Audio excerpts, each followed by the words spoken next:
Alrighty, I'm going to jump right in. So I titled this Wealth of Knowledge, How Participating in the New Media Culture Expands Knowledge and Creates Community.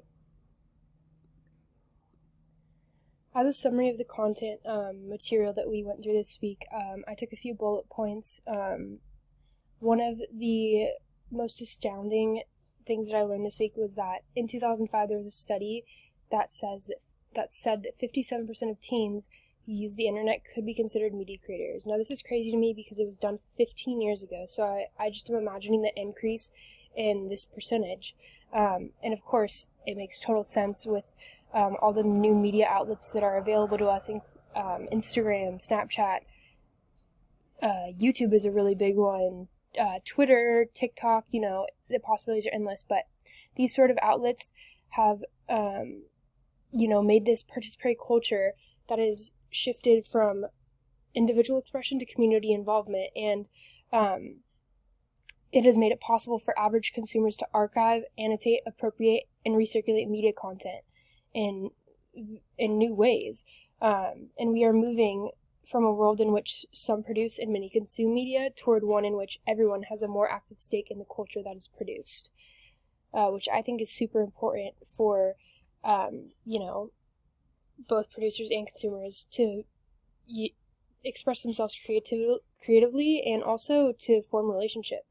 To move on, I also summarized some of the other videos and thought it was super important when Henry Jenkins stated that participatory culture describes a world where everyone participates and we take media in our own hands, sharing and producing.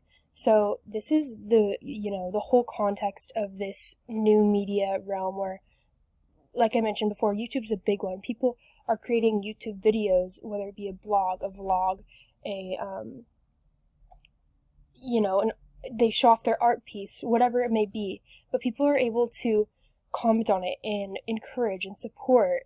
And, sometimes the negative effects of hate can be received through these comments. However, nonetheless, there's this world where sharing and producing is so important and for creative minds. To move on to Mimi, I thought it was super interesting how she put these online learners in two different categories between the friendship-driven participation and the strong interest-driven, students.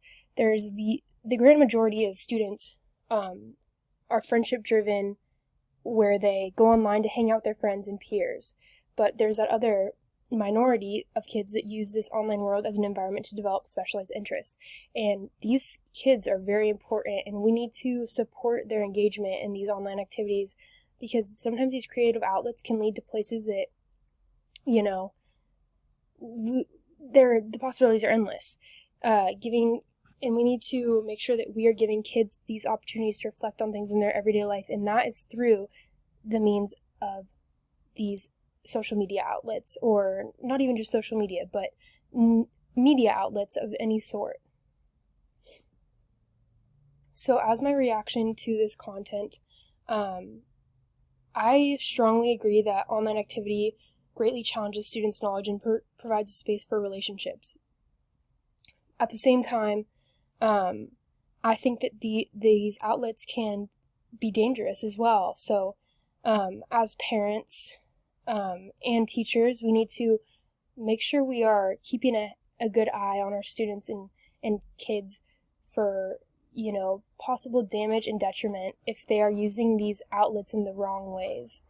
Nonetheless, students who use technology in order to better develop their interests should continue to do so, and it can be a very creative outlet if they use it the right way, like mentioned.